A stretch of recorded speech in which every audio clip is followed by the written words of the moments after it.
बिस्मिल्लाहिर्रहमानिर्रहीम। इय्याका नअबुदु व इय्याका नस्तईन। अल्लाहुम्मा अइन्नी अला ज़िक्रिका व शुक्रिका व हुस्नि इबादतिक। आमीन। सदक़ल्लाहुल अज़ीम। अस्सलाम वालेकुम। एमटीएल टीवी के साथ मैं हूं मोहम्मद तस्लीम लगा। यकीनन इस वक्त दुनिया भर में जो हालात हैं, उनके जो असरात हैं हम पर पड़ रहे हैं। एक तरफ हमारी सूरत हाल है, एक तरफ दुनिया भर में जो कुछ हो रहा है। शाम के बाद जो कुछ हुआ या हो रहा है, उस पर बहुत से लोग बगले बजा रहे हैं, जो यकीनन किसी भी तौर से खुशाइंद नहीं है। दाइश किसी तौर से मुसलमानों के नुमाइंदा तंजीम नहीं है, लेकिन बहरहाल वक्त के साथ साथ लोग करते रहते हैं, बगले बजाते रहते हैं, और बाद में जब हालात सामने आते हैं तो उसमें गड़बड़ नजर आती है, उसके नुकसानात वाज़ेह होते हैं, तो फिर समझ में आता है कि क्या हुआ। आज जाहिर है हम बात करेंगे इमरान खान से। इमरान खान जो है, उन्होंने एक अपना गुज़िश्ता रोज जो एक एक्स पैगाम दिया था, उसमें अपने वही दो मुतालबात दोहराए। एक तो अंडर ट्रायल जो सियासी कैदी हैं उनकी रिहाई, और दूसरा 9 मई और 26 नवंबर की शफ़ाफ तहकीकात के लिए जुडिशल कमीशन के क़याम का मुतालबा। अच्छा, अब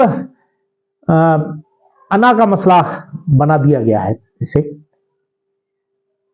कौन सी चीज, अगर हुकूमत इसमें इन्वॉल्व नहीं है, मुख्तलिफ खुफिया तौर पर जो मौजूद खुफिया हाथ उसमें मौजूद नहीं है, तो फिर क्या मसला है कि 9 मई की या 26 नवंबर की जुडिशल कमीशन के जरिए तहकीकात नहीं हो सकती? यकीनन हो सकती हैं, और बिल्कुल होनी भी चाहिए, क्योंकि जब हम बात करते हैं कि तहकीकात होनी चाहिए, होती हैं, हो गई, उसके बाद कुछ सबूत आएंगे जो तमाम लोगों के लिए काबिल कबूल होंगे, और वो खुफिया हाथ जो इसमें इन्वॉल्व थे यकीनन वो नहीं चाहेंगे, कभी नहीं चाहेंगे। लेकिन अगर इस मुल्क को पाकिस्तान में तरक्की करनी है तो कोई रास्ता तो निकालना पड़ेगा। इमरान खान से आप बात करें ना करें, लेकिन इन दो बड़े वाकयात, ये जो 9 मई का चूरन बेचने की कोशिश की गई वो उल्टा गले पड़ गया, फिर ये 26 नवंबर आ गया। अब 26 नवंबर उससे ज्यादा मुश्किल हो गया है, क्योंकि अभी तो इमरान खान जेल में, और उनकी क़यादत जो है वो कंप्रोमाइज्ड है। 90% से ज्यादा लोग कंप्रोमाइज्ड हैं। सिर्फ बात हो रही है बुशरा बीबी और उनकी बहनों के जरिए, जो हकीकी पैगाम बाहर भी लाती हैं और बाहर से हकीकत इमरान खान तक भी पहुंचाती हैं। तो ऐसी सूरत हाल में बुशरा बीबी की जबान बंदी या उन्हें गिरफ्तार करने का मंसूबा, यकीनन 23 तारीख को उन्हें गिरफ्तार कर लिया जाएगा, क्योंकि जो कुछ हो रहा है 190 मिलियन पाउंड केस में, उसमें कोई भी शक नहीं है कि इमरान खान और बुशरा बीबी को 190 मिलियन पाउंड के केस में कम से कम 10 साल की सजा ना दी जाए। अब मजेदार मज़हक का खेज केस है। मैं इससे ज्यादा इंसाफ का कत्ल दुनिया में कहीं नहीं देखता कि एक पैसा जो पाकिस्तान से बाहर किस दौर में गया, किस कानून के तहत ले जाया गया, और किस कानून के तहत बरतानिया पहुंचा, वहां पर इंक्वायरी हुई, वो पैसा किसका था, किसकी मिल्कियत थी, वो पब्लिक होल्डर था नहीं था। मलिक रियाज वहां डिटेन हुआ, उस पर इंक्वायरी हुई, और फिर एक बात तय हुई कि ये पैसा मलिक रियाज को वापस दे दिया जाएगा, लेकिन मलिक रियाज के अकाउंट में वो पैसा नहीं आया, बल्कि सुप्रीम कोर्ट ने, उस वक्त की सुप्रीम कोर्ट ने वो अपने अकाउंट में मंगवाया, और उसे इन्वेस्ट भी किया होगा, यकीनन उस पर प्रॉफिट भी कमाया गया।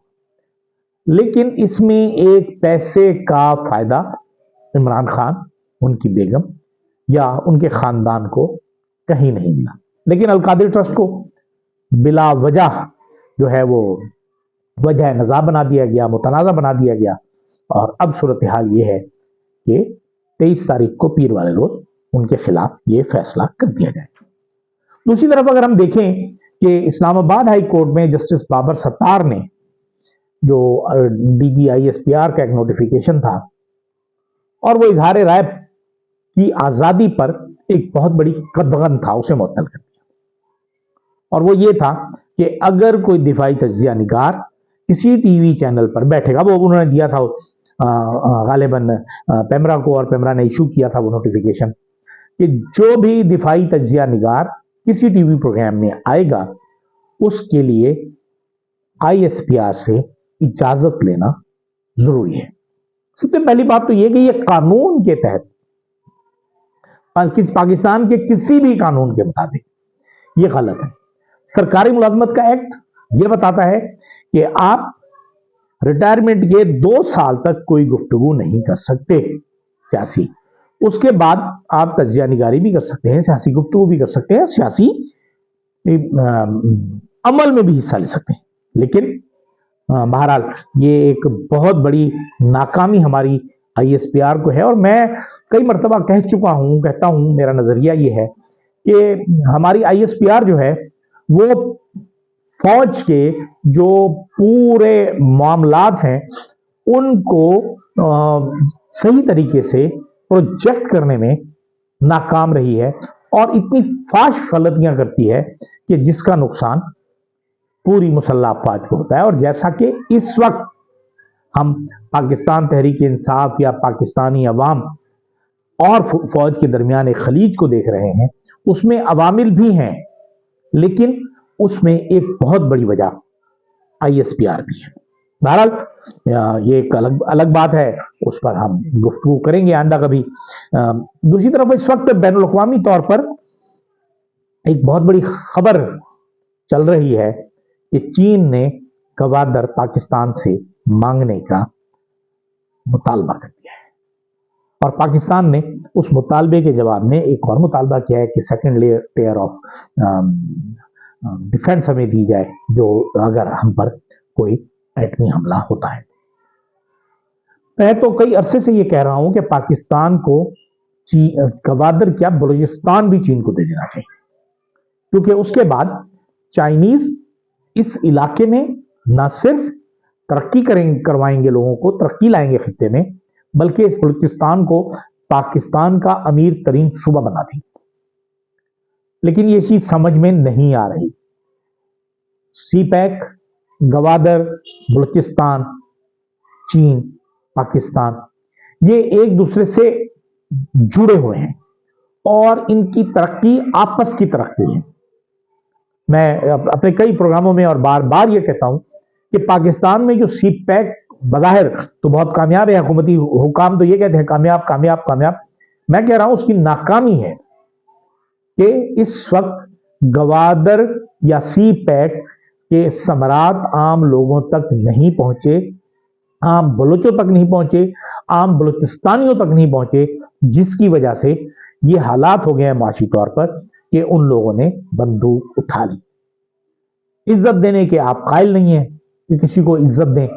अगर आप इज्जत देंगे तो बात आगे बढ़ेगी, लेकिन इसका सबसे आसान हल यह है कि चीन गवादर में बैठ जाए, पाकिस्तान को बेहतर डिफेंस की सूरत हाल मिले, सिर्फ गवादर में बैठे, और वो जो कराची हमले के बाद से हालात बहुत खराब हुए उसका अंदाजा भी लगाया जा सकता है, उसकी बेहतरी की तरफ रास्ते ले जाए जा सकते हैं।